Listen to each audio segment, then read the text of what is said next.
용서는 하나님이 하시는 것입니다 라는 제목으로 오늘 읽기를 1절과 7절 말씀을 읽었는데 내용은 11장 전체의 내용을 말씀을 나누도록 하겠습니다.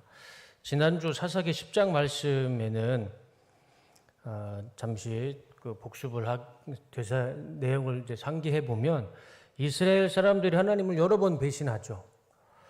그래서 우상 숭배를 하게 됩니다. 그래서 하나님은 블레셋과 암몬이라는 나라를 일으켜서 이스라엘을 쳐들어오고 18년 동안 이스라엘은 블레셋과 암몬을 섬기고 유대인들이 학대를 받습니다.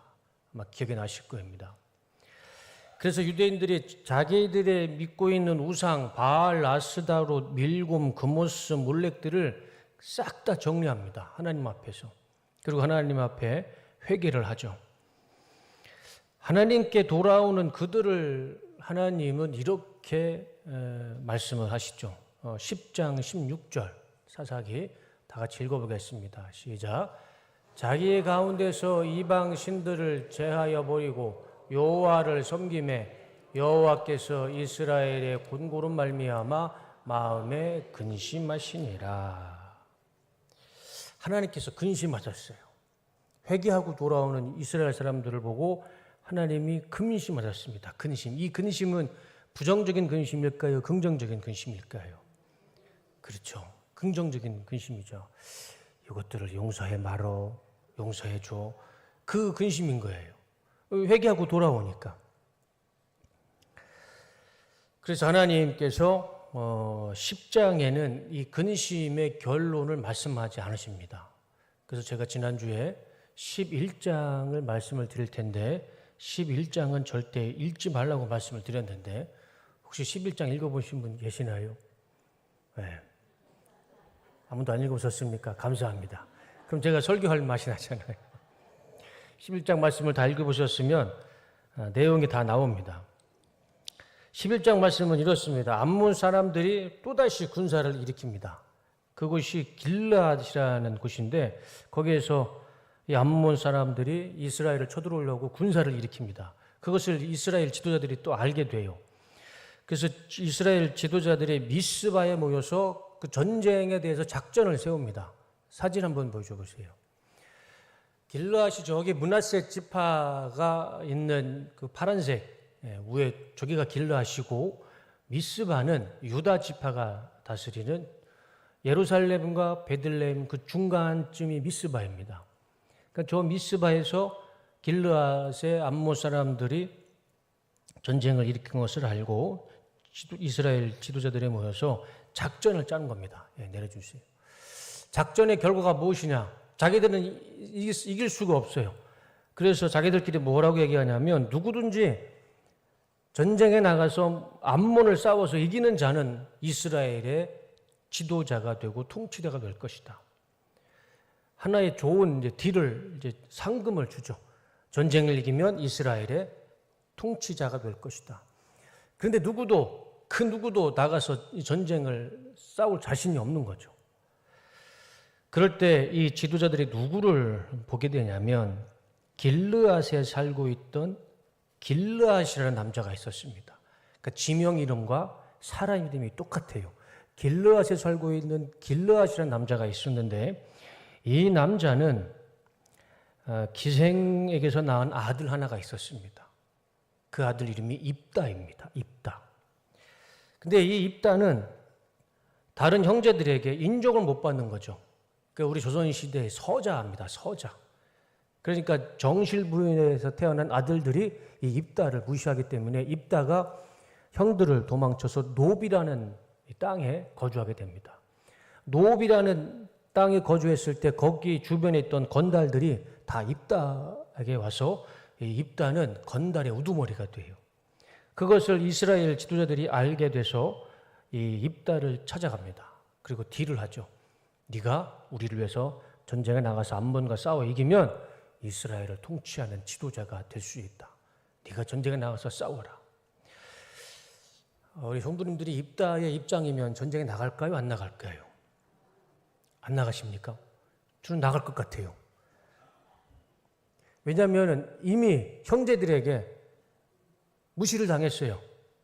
기생의 아들이라고 해서 형제들한테 쫓겨났고 유대 민족에게도 인정받지 못한 사람이었습니다. 그래서 건달들 우두머리가 된 거예요. 어차피 인정받지 못한 인생이라면 그 전쟁에 나가서 이기기만 하면 이스라엘의 통치자가 돼요.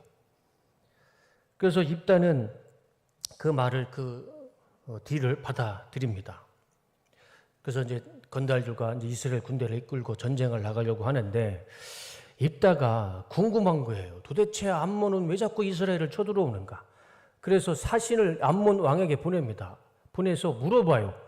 우리가 싸울 땐 싸우더라도 이유를 좀 알고 싸우자. 왜 자꾸 암몬 너희들은 왜 자꾸 우리를 쳐들어오느냐? 그때 암몬 왕이 입다에게 이렇게 말합니다. 11장 13절.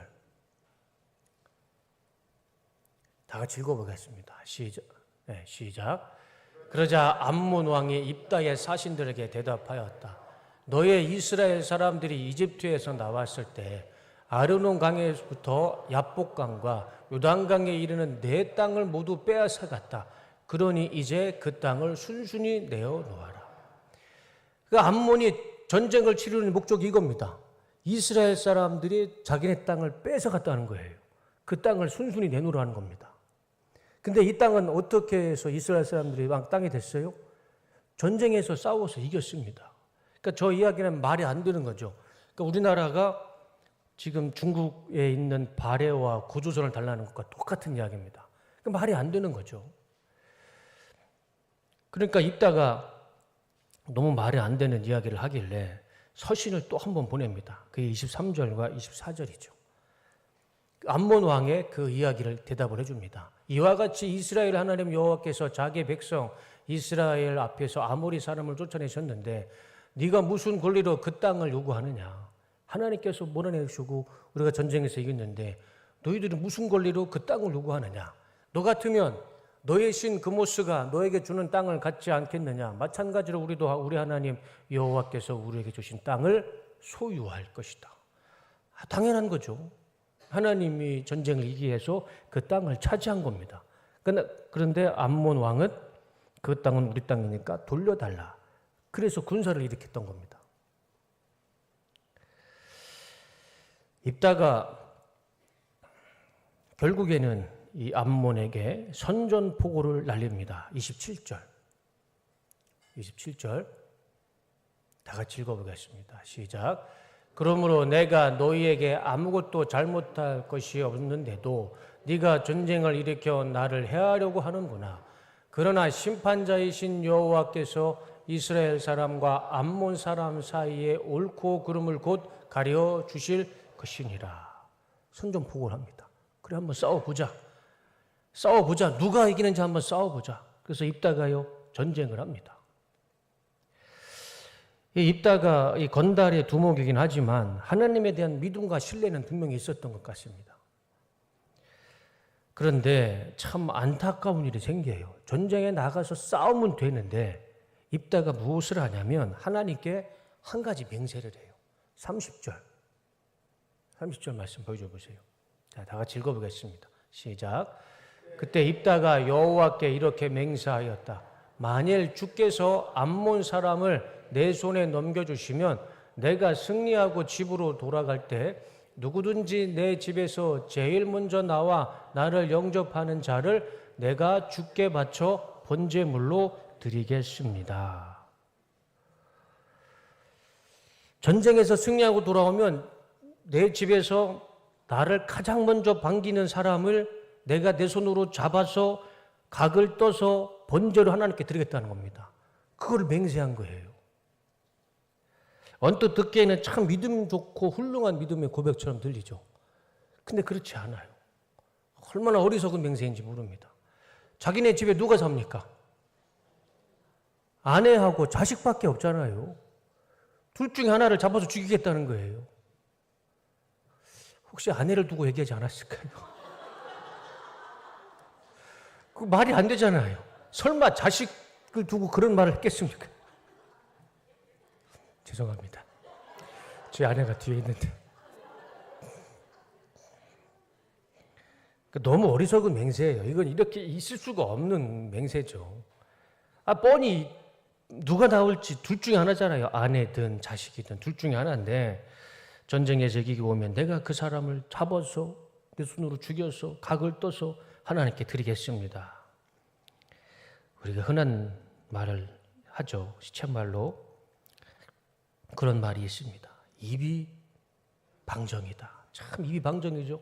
입다가 저는 도저히 왜 이런 맹세를 했는지 이해가 안 됩니다. 물론 자기가 믿음을 가지고 하나님이 도와주실 거라는 그 간절한 소망을 가지고 그렇게 맹세는 할 수 있어요. 그런 마음으로는 할 수 있는데 너무 과했습니다. 너무 과했어요. 이 전쟁의 결과가 어떻게 됐습니까? 32절과 33절 다 같이 읽어보겠습니다. 시작. 그리고서 입다가 나가 암몬 사람과 싸우자.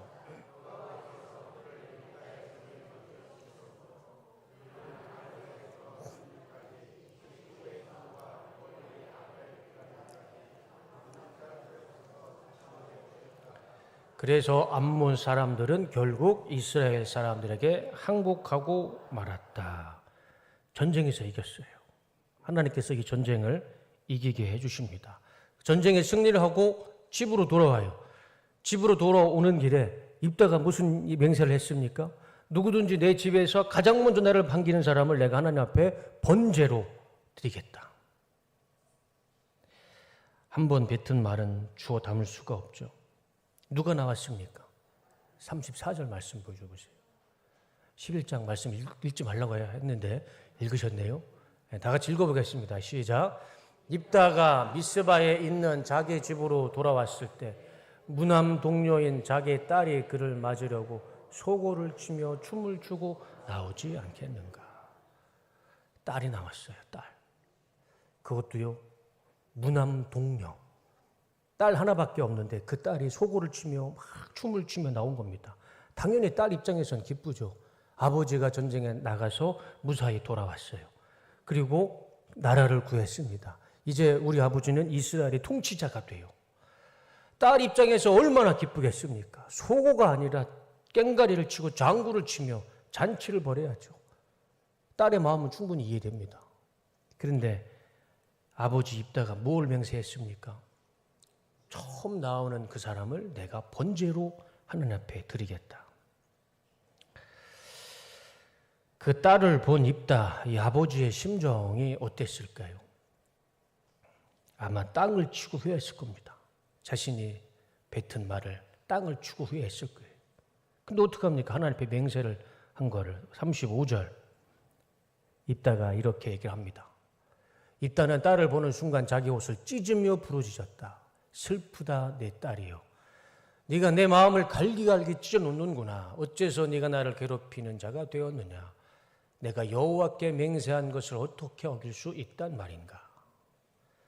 왜 본인이 잘못 얘기해놓고 왜 본인 스스로가 마음을 갈기갈기 찢습니까?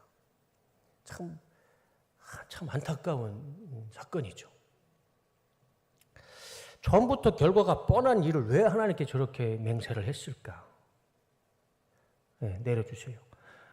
물론 전쟁에 나가서 하나님께 전쟁에 이기도록 자신의 신앙과 믿음을 고백한 건 좋은 일인데 사람이 아니라 짐승이었으면 어땠을까 싶어요. 차라리 우리 집에 있는 짐승 10마리를 100마리를 1000마리를 하나님 앞에 번제로 드리겠습니다. 그러면 모든 것이 다 행복해질 텐데 왜 사람을 두고 그 사람의 목숨을 두고 하나님 앞에 맹세를 했을까? 딸은 이 사실을 알게 됐고 아버지에게 한 가지 소원을 말합니다. 그것이 36절과 38절이죠. 그러나 한 가지 부탁이 있습니다. 나에게 2달만 여유를 주셔서 내 딸들과 함께 산으로 올라가서 내가 영영 처녀 신세가 된 것을 슬퍼하며 울게 해 주십시오. 이 딸의 마지막 아버지의 청을 이겁니다. 2달만 여유를 주셔서 내 친구들과 이 죽음을 슬퍼하게 해주십시오. 아버지가 마지막 죽는 딸의 소원을 못 들어주겠습니까? 2달 동안 시간을 주죠. 2달이 지났습니다. 39절과 40절. 그 다음 2달 만에 자기 아버지에게 돌아왔다. 입다는 자기가 맹세한 것을 이행하였으므로 그 딸은 영영 처녀 신세가 되고 말았다. 이것이 관례가 되어 이스라엘 여자들이 해마다 그 산으로 가서 길르앗 사람 입다의 딸을 생각하며 4일 동안 울고 슬퍼하였다. 어떻게 됐습니까? 딸이 죽었어요. 아버지 손에 의해서. 저 딸은 죽지 않아도 될 인생이었죠. 딸이 잘못한 거는 전쟁에 이기고 오는 아버지를 반겼던 것, 그거밖에 없어요. 자식으로서 아버지를 반겼던 것, 그것밖에 없어요. 근데 결국 입다는 자신이 맹세한 것을 지키면서 이 딸을 번제로 하나님 앞에 드리게 됩니다. 이것이 11장의 말씀이죠. 그리고 하나님께서 근심하셨던 이스라엘에게 주셨던 결과이기도 합니다. 저는 이 말씀에 2가지 은혜를 한번 생각해 보고 싶습니다. 첫 번째, 하나님께 돌아오는 자는 구원의 은혜를 주십니다. 이스라엘 사람들이 하나님을 떠나서 바알과 아스다도, 밀곰, 금오스, 몰렉 다양한 우상을 섬겼습니다. 그런데 그들이 하나님 앞에 심판을 받고 인생의 어려움에 처해졌을 때 다시 그들은 우상을 다 버리고 자신의 죄를 깨닫고 하나님께 돌아옵니다. 그래서 하나님이 근심하셨어요. 그 근심의 결과가 어떻습니까? 죄를 짓고 돌아오는 이스라엘 백성들, 하나님이 근심했는데 그 근심의 결과가 11장 32절과 33절입니다. 보여주세요. 그리고서 입다가 나가 암몬 사람과 싸우자 이스라엘께서 그들을 입다의 손에 넘겨주셨으므로 그는 아로엘에서 민닛까지 20개의 성과 멀리 아벨, 그라민까지 암몬 사람들을 쳐서 무참하게 죽였다. 그래서 암몬 사람들은 결국 이스라엘 사람들에게 항복하고 말았다. 그 하나님의 근심의 결과가 무엇입니까? 이스라엘을 구원해 주셨어요. 전쟁을 승리케 해 주셨습니다. 하나님은 죄를 깨닫고 돌아오는 이스라엘 용서해 주시고 구원해 주셨습니다. 우리 하나님이 참 좋으신 분 같아요. 이런 사사기의 말씀들을 보면 참 우리 하나님이 참 좋으신 분인 것은 틀림이 없는 것 같습니다. 그래서 우리가 하나님을 믿는다는 것이 얼마나 기쁘고 감사이고 행복인지 몰라요. 하나님께서 최악으로 싫어하는 죄가 무엇일까요? 우상숭배입니다. 우상숭배.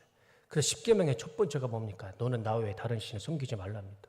그게 하나님의 마음이에요. 가장 큰 마음입니다.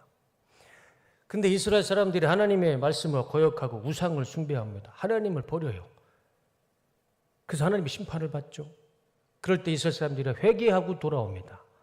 하나님의 최악으로 여기는 이 우상 숭배를 할지라도 하나님은 하나님께 돌아와서 회개하는 자를 품어주시고 용서해 주십니다. 이것이 하나님의 사랑이죠. 우리는 그 하나님의 사랑을 믿으며 살아갑니다. 우리도 살면서 얼마나 많은 죄를 짓습니까? 알고도 지은 죄, 모르고도 지은 죄. 한번 쌓아놓으라고 하면 아마 하늘 끝에 닿을 것입니다. 그럼에도 불구하고 우리가 정말 담대하게 감사함을 살 수 있는 것은 우리가 하나님께 돌아와서 우리의 죄를 회개했을 때 하나님은 그 죄를 십자가의 뒤로 감춰주시고 의롭다라고 칭찬해 주시고 의롭다라고 우리를 이신칭히 하나님의 자녀로 품어주시는 사랑을 우리 믿으며 살아가는 줄로 믿습니다. 누가복음 15장 예수님께서 한 가지 예화를 들어주시죠. 그 예화가 뭐냐면 탕자의 비유입니다. 이 탕자의 비유를 보면 하나님의 마음을 우리는 알 수 있습니다. 이 예수님의 탕자의 비유가 진짜 예화로만 끝나는 게 아니죠. 누구를 예화로 비유를 하시는 겁니까? 탕자는 우리고 그 아버지는 누굽니까? 하나님이잖아요. 하나님. 우리가 우리의 정욕대로 하나님을 떠나서 하나님 말씀을 떠나서 하나님의 품을 떠나서 내 정욕대로 세상 속에 살다가 용기를 내서 다시 하나님께 아버지께로 돌아왔을 때 그 모습이 아무리 흉할지라도 돼지우리에서 쥐염 열매를 먹는 부정한 인생이라 할지라도 아버지는 버선발로 그 아들을 품어주십니다. 용서해 주시잖아요. 그게 예화가 아니고 하나님의 마음이잖아요. 지난주에도 말씀을 드렸지만 우리가 감사 노트를 적듯이 회개 노트를 적으며 살아갈 때 하나님께서 우리에게 더 큰 은혜를 주실 줄로 믿습니다. 두 번째, 하나님께 맹세는 되도록 하지 말자입니다. 다 같이 한번 읽어보겠습니다. 시작. 하나님께 맹세는 되도록 하지 말자. 이거는 제 이야기가 아니고 제 생각도 아닙니다. 이것은 예수님의 말씀이에요. 예수님이 이렇게 말씀하셨습니다. 마태복음 5장 33절과 37절. 옛 사람들에게 말하기를 너는 거짓 맹세를 하지 말아야 하고 네가 맹세한 것은 그대로 주님께 지켜야 한다 한 것을 너희는 또한 들었다. 이건 율법이죠. 구약의 율법. 그러나 나는 너에게 말한다. 예수님 말씀하시죠. 아예 맹세하지 말아라. 예수님은요, 아예 맹세 자체를 하지 말라고 하십니다. 하늘을 두고도 맹세하지 말고, 하늘은 하나님이죠. 그것은 하나님의 보좌이기 때문이다. 땅을 두고도 맹세하지 마라. 그것은 하나님께서 발을 놓으시는 발판이기 때문이다. 하늘도 하나님 것이고 땅도 하나님 것입니다. 예루살렘을 두고도 맹세하지 말아라. 그것은 크신 임금의 도성, 하나님의 도성이기 때문이다. 또 36절. 내 머리를 두고도 맹세하지 말아라. 너의 머리카락 하나라도 희게 하거나 검게 할 수 없기 때문이다. 이 머리가 누구 겁니까? 하나님 거예요. 그래서 너희는 예할 때는 예라고 말만 하고 아니오 할 때는 아니오라는 말만 하여라. 이보다 지나치는 것은 악에서 나오는 것이다. 주님께서 분명히 말씀하시죠. 맹세하지 마라. 하늘로도, 왜냐하면 하늘은 하나님 것이고 땅으로도 하지 마라. 왜? 땅도 하나님 것이고 예루살렘 성으로도 하지 마라. 왜? 예루살렘도 하나님의 것이고 너의 머리카락으로도 하지 마라. 이 육체도 내 것이 아니고 하나님의 것이기 때문에 다 하나님의 것입니다. 그런데 하나님의 것을 내가 주인인 양 하나님의 것을 걸고 맹세하는 것은 뭐라고 말씀하십니까? 37절에 그것은 악한 것이다. 그러니까 우리는 절대 하나님의 것으로 맹세하는 이런 실수와 죄를 범하지 않았으면 좋겠습니다. 우리는 그냥 예수님 말씀처럼 예할 상황이면 예할 것이고 아니오 할 것이면 아니오라는 상황이 오면 아니오만 하면 되는 것이죠. 이따가 이 말씀을 미리 알았으면 참 좋았을 텐데 말이죠. 당신이 전쟁에서 이기면 우리 통치자가 될 것입니다. 거기에 예하고 끝냈으면 좋아할 것을 전쟁에서 승리해서 돌아오는 첫 번째 내 식구를 번제로 드리겠습니다. 이 말을 왜 했을까? 우리는 하나님의 말씀 앞에는 예, 죄 앞에서는 아니요, 이 두 가지만 하며 살아갈 때 하나님께서 우리를 축복해 주실 줄로 믿습니다. 그거 왜 우리가 더 필요한 것이 없잖아요. 하나님께서 무엇을 걸고 맹세하는 것만큼 어리석은 믿음은 없을 것 같습니다. 하늘과 땅, 내 삶의 모든 것이 다 하나님의 것이죠. 그 하나님의 것을 내 것처럼 여기는 것만큼 하나님 앞에 큰 죄는 없을 것입니다. 그래서 그랬는지 예수님은 맹세하지 마라 말씀해 주시죠. 그리고 또 하나는 맹세와 서원은 참 우리 하나님이 꼭 들어주세요. 내가 맹세하고 내가 서원한 것은 참 우리 하나님이 잘 들어주십니다. 한나를 생각해 보시면 한나가 하나님 앞에 서원하죠. 그래서 아기가 없는 그 육체에 하나님이 아이를 주시죠. 그게 사무엘이지 않습니까? 우리가 하나님 앞에 맹세는 하지 말아야 되고 또 서원을 하더라도 우리가 좀 신중하게 해야 할 필요는 있는 것 같습니다. 저도 간증으로 예전에 말씀을 드렸죠. 제가 목사가 된 것은 가만히 생각해 보면 제 의사는 분명히 아니었습니다. 저는 처음부터 목사가 되려고 신학교를 가지는 않았어요.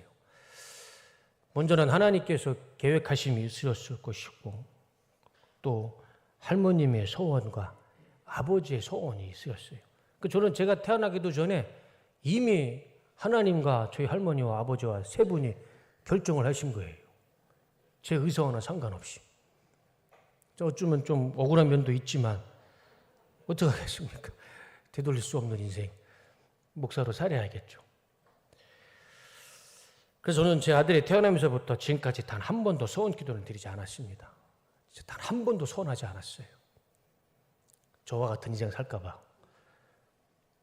제가 나쁘다는 건 아닌데 아버지와 어머니의 소원 기도로 내 자녀의 삶이 미래가 결정되는 건 그건 좀 제가 그렇게 살아보니까 감사하기도 하지만 또 그렇지 못한 부분도 분명히 있습니다. 그래서 저는 제 아들을 볼 때마다 다른 기도하지 않고 하나님 저 아들을 건강하게만 지켜주시고 제가 보이지 않는 곳에서도 하나님이 아버지 되주셔서 건강하게만 자라게 해주십시오. 그거밖에 할 수 있는 기도가 없잖아요. 그래서 그런지 우리 아들이 너무 건강합니다, 지금. 기도를 바꿔야겠어요. 그리고 제가 아버지로서 좀 한 가지 욕심이 있다면 제가 항상 그 서울을 보면서 세뇌를 시킵니다. 너는 꼭 한의대를 가서 한의사가 돼야 된다. 그래야 제 노후가 편할 것 같습니다. 서원 기도는 아닙니다. 세뇌를 시킬 뿐이죠. 설교를 정리하겠습니다. 사사기 11장을 통해 우리는 두 가지 하나님의 뜻을 알 수가 있죠. 첫째는 아무리 큰 죄라도요, 그 죄가 하나님의 최악으로 여기는 우상 숭배라 할지라도 하나님께 회개하고 돌아오는 자는 하나님이 받아주시고 품어주시고 용서해주시고 구원해주신다는 것입니다. 우리는 이 놀라운 하나님의 사랑을 누리며 살아가고 있습니다. 미량이라는 영화를 보신 분이 계실 겁니다. 사진 한번 보여주세요. 혹시 안 보신 분이 계시면 이 미량 영화를 꼭 한번 보시기 바랍니다. 저 미량이라는 영화의 줄거리가 뭐냐면 저 전도연 주인공이 남편이 죽습니다. 그래서 아들과 같이 남편의 고향인 밀양으로 내려와요. 그래서 거기서 잘 정착하고 내려주세요. 잘 정착하고 이제 잘 적응하고 있는데 한 명인 아들이 유괴를 당합니다. 그래서 그 유괴범의 아들이 죽어요. 그러니까 남편이 죽어서 남편이 고향으로 와서 아들 하나 믿고 열심히 살려고 하는데 그 아들까지도 유괴범에 죽어요. 그러니 여자 주인공 마음이 얼마나 무너지겠습니까? 그래서 교회를 갑니다. 신앙의 힘으로 그 아픔을 극복하려고 그래요. 그래서 하나님의 예수님 말씀처럼 원수를 사랑하라, 원수를 용서하라는 그 신앙과 믿음을 가지고 자신의 아들을 죽인 유괴범을 찾아갑니다. 그리고 자기 신앙 고백으로 그 유괴범을 용서해 주려고 말을 하는데 그 유괴범이 뭐라고 얘기하냐면 나는 이미 하나님 앞에 용서를 받았습니다. 그렇게 먼저 말을 하는 겁니다. 그러니까 이 여자 주인공은 내가 용서해 줘야 진짜 용사인데 이 사람은 나의 용서도 받지 않았는데 하나님이 용서해 줘서 나는 구원받고 천국 가고 나는 평안합니다. 그 말을 들으니까 여자 주인공이 거기에서 폭발을 하는 겁니다.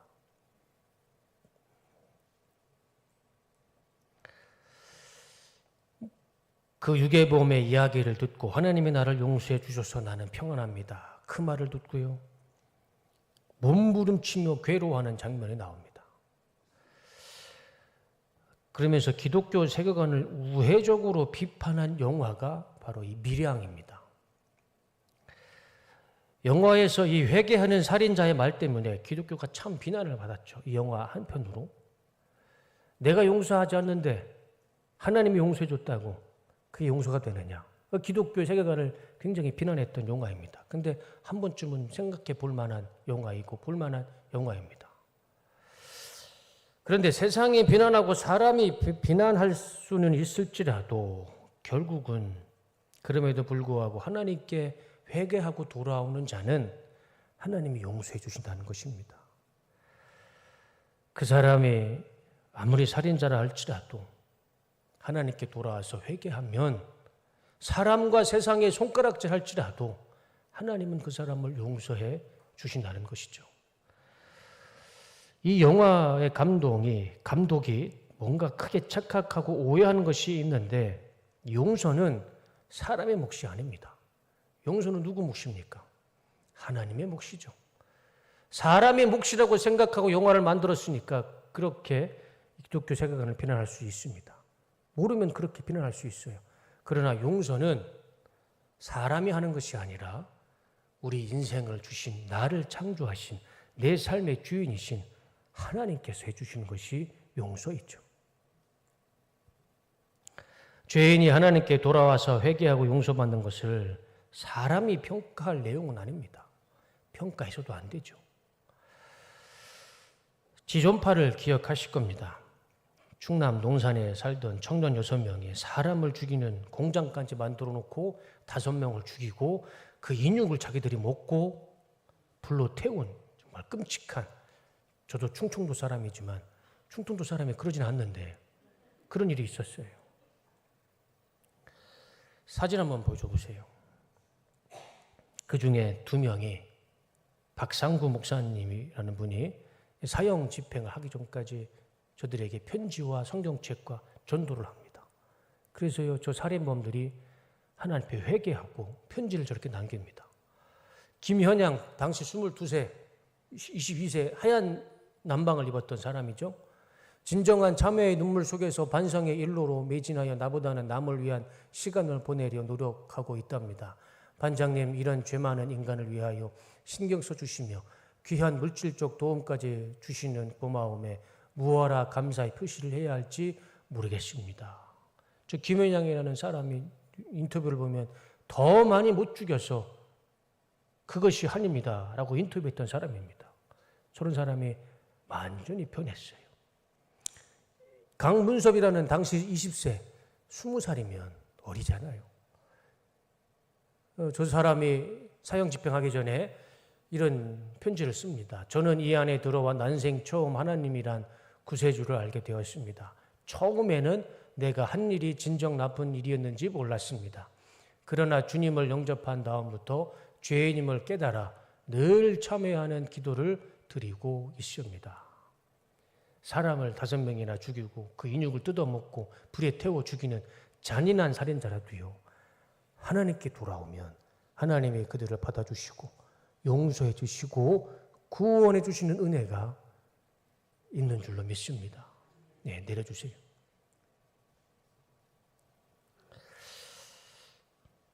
우리 인생에 이런 하나님의 은혜가 없다면 우리는 살아서도 지옥을 살아가는 것이고 죽어서도 영원한 지옥을 살아갈 수밖에 없습니다. 죄인이 회개할 때 하나님께서 용서해 주시기 때문에 우리 인생에 희망이 있고 소망이 있고 천국 소망이 있는 줄로 믿습니다.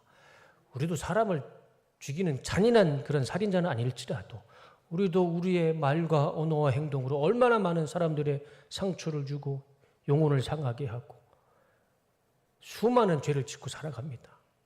그 죄를 하나님께서 우리를 용서해 주시지 않는다면 우리는 이 땅에서도 지옥이고 죽어서도 똑같은 지옥을 살아갈 것입니다. 그러나 우리가 용기를 내서 탕자처럼 하나님 앞에 용기를 내서 주님께 돌아왔을 때, 회개했을 때 하나님은 우리를 용서해 주시고 구원해 주시는 은혜가 있기 때문에 오늘 우리는 하루를 감사하며 살아가는 줄로 믿습니다. 둘째는 하늘로도 땅으로도 사람으로도 무엇으로도 하나님께 맹세하지 말아야 됩니다. 이유는 한 가지입니다. 이 모든 것은 다 하나님의 것입니다. 내 것 하나도 없습니다. 죽을 때 뭐 하나 가지고 가는 게 있습니까? 내 것 아무것도 없어요. 그런데 내 것도 아닌 것을 하나님의 것을 가지고 하나님께 맹세한다는 것, 그것은 말씀처럼 죄이고 악입니다. 그래서 예수님은 말씀하시죠. 아무것도 맹세하지 마라. 너희들은 그저 예할 것은 예하고 아니요 할 것은 아니요만 해라.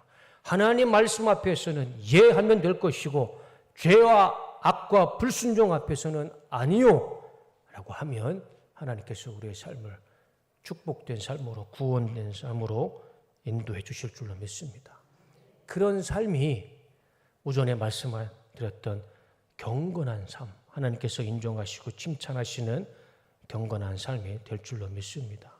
한 주간 이 말씀 붙잡고 회개하며 순종하며 살아가실 때 우리 독성교회 모든 성도님 삶 가운데 이런 은혜가 충만하시기를 주님의 이름으로 축원합니다.